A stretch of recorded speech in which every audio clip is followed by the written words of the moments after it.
আপনারা মনে হয় একটু অবাক হইতেছেন যে কেন এতগুলো ব্যাঙ এই ভিআইপি স্যাটেলাইট অ্যাকুয়ারিয়ামের ভিতর ঘোরাফেরা করতেছে। কি সেই বিশেষ কারণ যে এতগুলা ব্যাঙ স্যাটেলাইটের ভিতর অ্যাকুয়ারিয়ামের ভিতর থাকার রহস্য কি? কি হয়েছিল এমন তাদের সাথে যে এসব ব্যাঙ পৃথিবীতে না থেকে তাদেরকে স্যাটেলাইটে থাকতে হইল? দেখতে হলে অবশ্যই পুরো গল্পটা দেখতে হবে আপনাদের সবাইকে।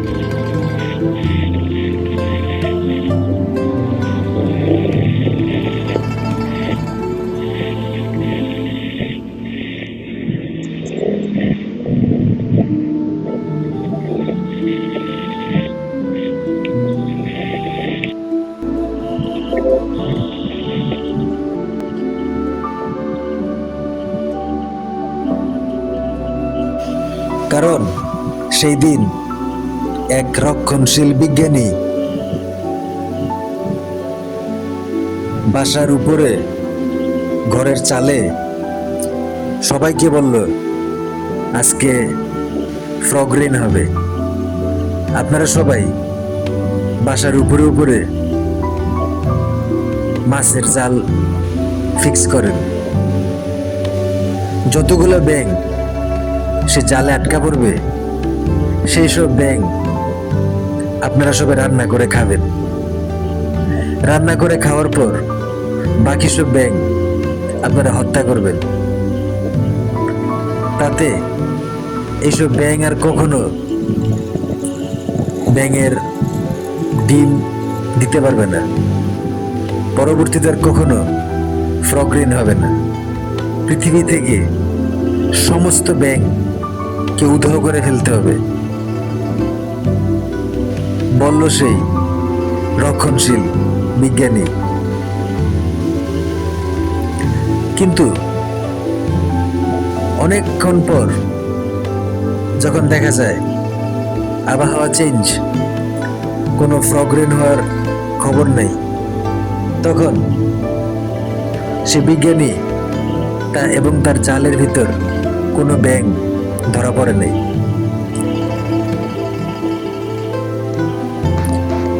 তার অবশ্য একটা বিশেষ কারণ ছিল। স্যাটেলাইটের ভিতর থেকে কিছু স্টার সায়েন্টিস্ট সেসব ফ্রগ রেইন হওয়ার ক্লাউডস আর ফ্রগ ভ্যাকুয়াম ক্লিনারে করে কালেক্ট করে তারপর তা অ্যাকুয়ারিয়ামের ভিতর ঢালে। পরবর্তীতে সেসব ফ্রগ রেইন পৃথিবীতে নেমে আসার কথা ছিল, কিন্তু সেসব ফ্রগ স্যাটেলাইটের ভিতরে অ্যাকুয়ারিয়ামের ভিতরে বড় হতে থাকে। তারপর থেকে তারা স্যাটেলাইটের ভিতর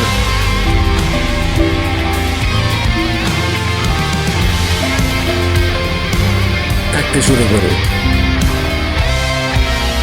তারা যদি পৃথিবীতে করত তাহলে তারা মানুষের খাবারে পরিণত হতো এবং মানুষরা তাদেরকে হত্যা করত। অনেক মানুষ বাসার উপরের চালে নেট ফিক্স করে রাখে যাতে এইসব ফ্রগ রেইন হওয়া ব্যাঙ কেস ধরতে পারে, কিন্তু তাদের এই পরিকল্পনা সফল হয়নি। স্যাটেলাইট থেকে স্টার সায়েন্টিস্ট সব দেখতে পায়, কারণ একদিন স্যাটেলাইট বাইনোকুলার থেকে স্টার সায়েন্টিস্ট কিছু পাখি ফটোগ্রাফ রেকর্ড করার সময় সেই স্টার সায়েন্টিস্ট স্টার বাইনোকুলারের লেন্স ধরা পড়ে এক রক্ষণশীল সায়েন্টিস্ট, যে কিনা ভাবছিল তার টেলিগ্রাফের মেসেজ কোনো কমিউনিকেশন সিস্টেম ধরতে পারবে না, কিন্তু স্যাটেলাইট বাইনোকুলার থেকে সেই স্টার সায়েন্টিস্টের লেন্স যা দেখতে পায় তা ছিল পৃথিবীর সকল ব্যাঙ কে কেস ধরার পর, যদি ফ্রগরেন হয় সমস্ত ব্যাংকে কেস ধরার পর তাদেরকে হত্যা করতে হবে। কিন্তু সেই রক্ষণশীল সায়েন্টিস্টের পরিকল্পনা সফল হয়নি।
সেই দিন স্টার সায়েন্টিস্টরা আকাশের স্যাটেলাইট বাইনিকুলার থেকে দেখতে পায় পৃথিবীর একটা বাসার জানালার ভিতরে একটা টেলিগ্রাফ অথবা টেলিগ্রামের টেক্সটের ভিতর লেখা catch all frog rain frogs and kill by fish net.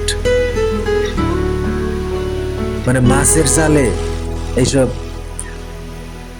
ব্যাঙের ফ্রগরেন হওয়া যেসব ব্যাঙ সেগুলোকে আটকাইতে হবে এবং সবগুলো ব্যাঙকে হত্যা করতে হবে যাতে পরবর্তীতে আর কোনো ব্যাঙ না জন্মায়। আর সেই রক্ষণশীল সায়েন্টিস্টের প্ল্যান ছিল সে যদি টেলিগ্রাফে যোগাযোগ করে কারোর সাথে এই বিষয়ে, যারা যারা ফিশ নেট ফিক্স করবে তাদের বাসার উপরে, তাদের সাথে যদি যোগাযোগ করে তাহলে এই বিষয়টা কোনো আইসিটি অধিদপ্তর অথবা সিএনএন জার্নালিস্ট, সাইবার সিকিউরিটি কেউ ধরতে পারবে না। কিন্তু তার এই পরিকল্পনা সফল হয় নাই, কারণ আকাশ থেকে স্যাটেলাইটের যেই বাইনিকুলার, সে বাইনিকুলার থেকে স্টার সায়েন্টিস্টরা দেখতে পায় সেই টেলিগ্রাফের মেসেজ, যেটা একটা বাসার জানালার ভিতর দিয়ে, জানালার কাছেই ছিল সেই টেলিগ্রাফ।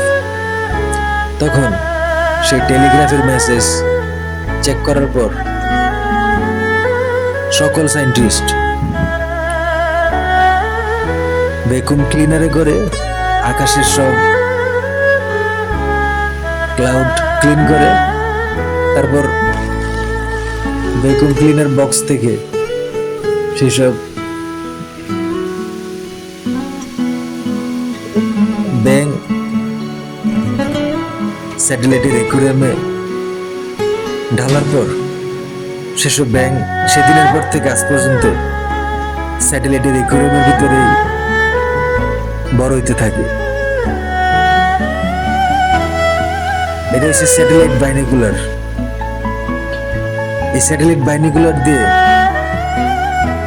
কে কি করে, কোথায় কি বেচা কেনা হয়, কোথায় কি টেলিগ্রাম কে কিনে, সবকিছু রেকর্ড হয়।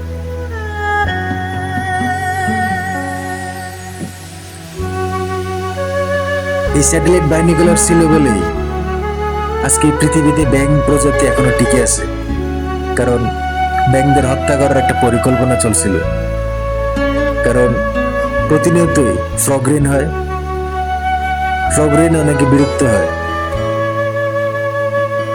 ফ্রগরেন বন্ধ করার জন্যই একদল রক্ষণশীল সায়েন্টিস্ট তারা প্রতিটা ঘরের চালে চালে নেট ফিক্স করে, যাতে এইসব ফ্রগকে কেস ধরা যায় আর সবগুলো ব্যাঙকে হত্যা করা হবে। আর যারা ব্যাঙ খাইতে পছন্দ করে তারা ব্যাঙ রান্না করে খাবে, এরকমটাই পরিকল্পনা ছিল। কিন্তু স্যাটেলাইট বাইনিকুলারের চোখ ফাঁকি দেয়া একটা অসম্ভব ব্যাপার। সেই কুত্তার বাচ্চা মনে করছিল যে সে যদি টেলিগ্রাফে যোগাযোগ করে, তার টেলিগ্রাফের যোগাযোগ কেউ টের পাবে না, কোনো সাইবার সিকিউরিটি জানতে পারবে না, কোনো আইসিটি অধিদপ্তরও বুঝতে পারবে না।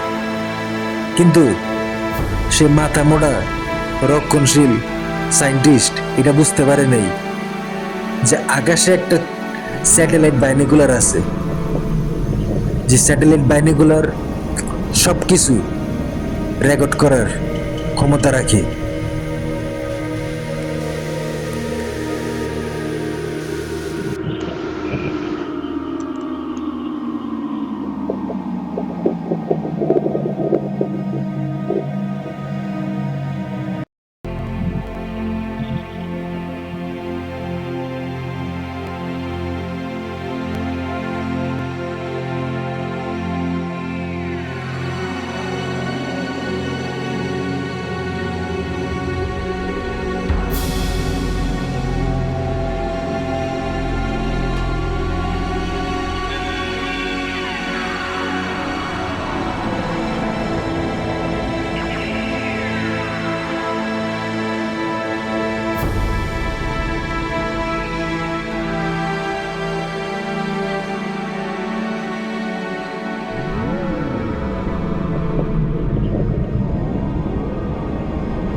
সেই রক্ষণশীল শয়তান বিজ্ঞানীর জন্য একটা মিথ্যা সংবাদপত্র বানানো হয়। সেখানে লেখা থাকে, বিশাল এক ঝড়ে ফ্রগরেনের যে সকল ফ্রগ, সেই ক্লাউড সবকিছু জুপিটার গ্রহের উপর পড়ে। কিন্তু এটা ছিল পুরোই একটা ভুয়া নিউজ, পুরোই ফেক। আর সেই খারাপ সায়েন্টিস্ট এই ভুল নিউজটা জানে, আর সে সেটাই বিশ্বাস করতে শুরু করে। কিন্তু এদিকে সত্যি খবরটা ছিল, সেসব ফ্রগ আগে থেকেই সেম, তারা স্যাটেলাইটের একুয়ারিয়ামে বড় হতে থাকে। তাদেরকে স্টার সায়েন্টিস্ট ভ্যাকুম ক্লিনারে করে নিয়ে যায়, তারপর স্যাটেলাইটের একুয়ারিয়ামে তাদেরকে ঢালে। এবং আজ পর্যন্ত তারা এখনো মহাকাশের স্যাটেলাইটে লালন পালন হচ্ছে, বড় হচ্ছে, বংশ বিস্তার করছে। তাদের কোনো অসুবিধাই নেই। সেসব ব্যাঙ হাসি খুশিতে তারা বড় হচ্ছে এবং তাদের বংশ বিস্তার করে তারা দিনের পর দিন সেখানেই থাকতে চায়। তারা বলে আর পৃথিবীতে আসবে না। স্যাটেলাইট বাহিনীগুলোর সবকিছু, সকল ক্রাইম রেকর্ড করে, আর সেই টেলিগ্রাফের টেক্সট পড়ে ফেলে।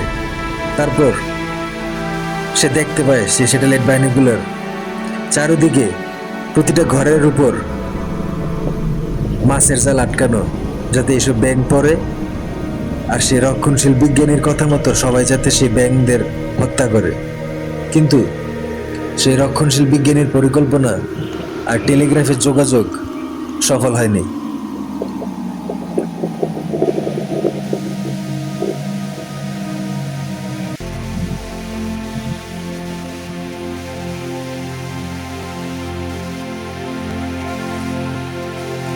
তার আগেই ভ্যাকুম ক্লিনার দিয়ে সকল ফ্রগরেন ক্লাউডকে কালেক্ট করে সেই ভ্যাকুম ক্লিনার বক্স স্যাটেলাইটের উপর থেকে কাজ করে, আর সকল ব্যাঙকে সংরক্ষণ করা শুরু করে স্যাটেলাইটের বিশেষ অ্যাকুয়ারিয়ামে। তারপর থেকেই সেসব ব্যাঙ স্যাটেলাইটের ভিতরে থাকতে শুরু করে। আর এটাই ছিল আজকের গল্প, ফ্রগ।